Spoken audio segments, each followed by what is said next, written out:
Pada video kali ini, kami akan kembali menjelaskan dan juga menceritakan mengenai spoiler atau bocoran alur cerita terbaru dari manga Kuchibiru chapter yang ke-217. Oh iya, semua isi bocoran kali ini bersumber langsung dari beberapa potongan panel manga versi majalahnya, yang kebetulan sudah banyak sekali beredar di internet sejak beberapa jam yang lalu. Jadi perihal kebenaran dan juga keakuratannya sudah pasti dapat dipertanggungjawabkan. Di mana secara garis besar terdapat 2-3 topik utama yang akan kita bahas sama-sama. Yang pertama adalah mengenai sebuah teknik baru yang dimiliki oleh King Baru. Dan yang kedua adalah kebangkitan kekuatan dari salah satu rival Isagi paling kuat, yaitu Nikoike. Oleh karena itu, bagi kalian yang penasaran dan ingin tahu mengenai poin cerita seperti apa saja yang akan muncul pada hari Rabu besok, maka kalian bisa simak terus ya video ini sampai habis. Kita mulai dari poin bocoran yang pertama. Blue Lock chapter yang ke-217 berjudul Predator Eye. Atau jika kita terjemahkan ke dalam bahasa Indonesia, artinya adalah mata dari seorang pemburu. Di mana pada awal chapter tersebut, kita pun seketika langsung dikejutkan dengan sebuah perayaan yang luar biasa meriah dari para pemain tim Uber. Setelah mereka semua berhasil menyamakan kedudukan menjadi satu sama berkat gol dari King Baru. Tidak hanya itu, karena pada satu momen yang sama ini, Baru pun seketika langsung berkata kepada Isagi Oichi, "Woi Isagi, apa hanya segitu saja kemampuanmu? Dan apakah kau tidak bisa melihat mengenai semua pola permainan kami sebelumnya? Jika memang begitu, maka sampai pertandingan ini berakhir, maka kamilah yang akan menjadi pemenangnya." Mendengar semua ucapan dari Baru tersebut, Isagi pun sama sekali tidak meresponnya. Karena faktanya pada momen ini, Isagi sedang sibuk untuk menganalisa mengenai pola permainan yang baru saja dilakukan oleh tim Uber. Nah, seperti biasanya ya, bahwa mulai dari sini, Isagi pun akan melakukan sebuah monolog panjang untuk menjelaskan kepada kita semua secara rinci mengenai semua hal di atas.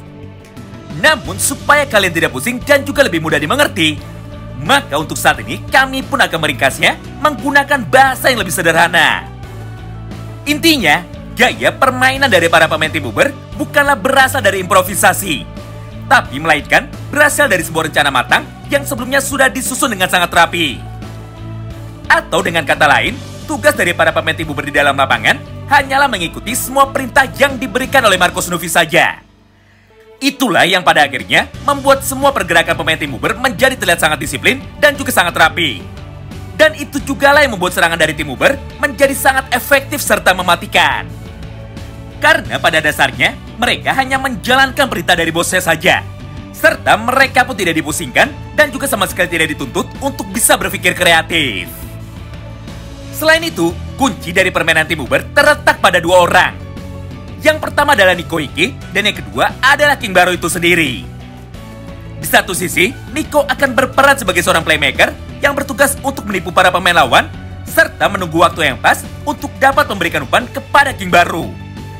Sedangkan di sisi lain, Baru pun terus bergerak dari balik bayangan sambil mencari sebuah celah kosong yang dapat dia manfaatkan untuk dapat mencetak gol ke gawang lawan. Nah, menariknya, semua kekuatan baru dari King Baru ini disebut dengan Predator Eye, di mana secara singkat, fungsi dari kekuatan mata King Baru adalah sebagai berikut. Pertama adalah untuk melihat di manakah celah kosong yang bisa dia manfaatkan untuk bisa mencetak gol. Kedua adalah untuk bisa melihat di manakah letak titik kritis yang bisa dia manfaatkan untuk membuat kiper dari tim lawan tidak bisa membaca arah dari tendangan Baru.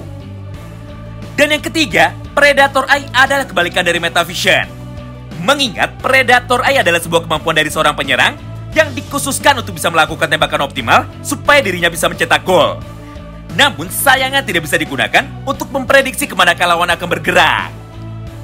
Sederhananya, kemampuan Predator Eye adalah kemampuan tingkat lanjut yang dimiliki oleh para striker murni. Sedangkan kemampuan Metavision adalah sebuah teknik mata tingkat lanjut yang dimiliki oleh para playmaker. Nah, berdasarkan hal itu, maka kami pun seketika menjadi sangat penasaran. Jika di dalam manga ini, Isagi memiliki Metavision dan King Baru memiliki Predator Eye, lalu kira-kira kemampuan mata seperti apakah yang nantinya akan dimiliki oleh pemain nomor 1 di dalam Akademi Sepak Bola Blue Lock, yaitu Itoshirin. Selanjutnya kita masuk ke poin bocoran yang kedua, di mana pada panel berikutnya, Kini giliran Corona Renzela yang seketika langsung datang menghampiri Isagi sambil berkata kepadanya, "Isagi, jika terus dibiarkan maka keadaan ini akan berbahaya. Menurutmu, Uber masih mempunyai berapa banyak taktik lagi yang mungkin akan mereka gunakan?" Mendengar pertanyaan dari Corona tersebut, Isagi pun segera menjawabnya. "Jujur, aku sendiri tidak tahu mengenai taktik apa lagi yang akan mereka gunakan ke depannya. Tapi jika kita tidak segera beradaptasi dan merubah pola berpikir kita, maka kitalah yang akan ditelan hidup-hidup oleh mereka semua." Tidak hanya itu, karena pada satu momen yang sama ini, Yuki pun ikut datang juga untuk menghampiri Isagi sambil berkata kepadanya, "Isagi, jadi rencana seperti apakah yang harus kita lakukan untuk keluar dari tekanan mereka?" Menyaksikan dan mendengar pertanyaan itu, Isagi pun seketika kembali menjawabnya lagi. "Ya, aku sudah tahu jika Uber sangatlah berbahaya.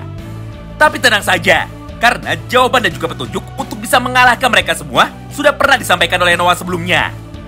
Yaitu kunci kemenangan dari tim kita adalah duel 1 lawan 1 atau pertarungan adu kekuatan individu 1 lawan 1. Nah, hal yang sama pun terjadi juga dari sudut pandang Michael Kaiser. Di mana pada panel berikutnya, sekarang giliran Alexis Ness yang mulai nampak sangat khawatir. Hingga di momen itu, dia pun langsung berkata kepada Michael Kaiser, "Maafkan aku, Kaiser. Entah kenapa di dalam pertandingan ini, aku malah menjadi tidak berguna." Mendengar semua ucapan dari Ness tersebut, Kaiser pun dengan cepat langsung membalasnya. "Tenangkan dirimu, Ness, karena sikapmu yang seperti itu malah membuat otak jenismu menjadi tidak berguna. Ingat, kunci untuk bisa memenangkan pertandingan ini berada pada kemampuan individual. Yang artinya, jika aku bisa mengalahkan Lorenzo dan lepas dari penjagaan super ketatnya, maka sudah pasti tim kita lah yang akan keluar sebagai pemenangnya. Jadi untuk sekarang, mari kita atur sebuah rencana untuk dapat melewati Lorenzo lebih dulu." Wow, menarik banget ya. Mau dilihat dari sisi manapun, cara berpikir dari Isagi dan juga Michael Kaiser sangatlah mirip sekali. Karena faktanya di dalam lapangan ini, hanya mereka berdua sajalah yang sebenarnya sudah tahu mengenai apa yang harus mereka lakukan. Sayangnya, Kaiser dan juga Isagi masih tidak memiliki niat untuk mau melakukan kerjasama. Hingga pada akhirnya mereka pun sama-sama memutuskan untuk bertarung menggunakan caranya masing-masing. Selanjutnya kita masuk ke poin bocoran yang ketiga. Setelah beberapa saat berlalu, dan setelah peluit tanda dimulainya kick-off yang ketiga sudah dibunyikan, maka pada satu momen yang sama itu, Ness pun dengan cepat seketika langsung memberikan sebuah umpan pendeknya menuju ke arah Michael Kaiser. Serta di saat yang bersamaan, Kaiser pun langsung berlari dengan cepat menuju ke pusat jantung pertahanan dari tim Uber dengan tujuan untuk menantang Lorenzo supaya dirinya mau berduel melawan Kaiser. Melihat kedatangan dari Kaiser, Lorenzo pun tidak bisa tinggal diam. Hingga pada panel berikutnya, Lorenzo pun seketika berkata kepada dirinya, "Haha, ternyata nyalimu besar juga ya, karena kali ini kau berani menantangku bertarung dalam duel 1 lawan 1. Mendengar semua ucapan dari Lorenzo itu, Kaiser pun segera menjawabnya, "Siapa bilang ini adalah duel 1 lawan 1? Karena faktanya aku akan mengalahkanmu di dalam duel 2 lawan 1. Nah, tepat setelah Kaiser selesai mengucapkan semua kalimat itu, maka di saat yang bersamaan, Ness pun seketika langsung muncul dari arah belakangnya, serta mereka pun langsung melakukan sebuah serangan kombinasi menggunakan umpan 1-2 untuk bisa melewati penjagaan dari Lorenzo. Tapi sayangnya, kali ini Kaiser lah yang harus dibuat kecewa. Karena faktanya di dalam lapangan ini, Lorenzo pun memiliki sebuah rencana yang sama untuk bisa menghentikan Kaiser.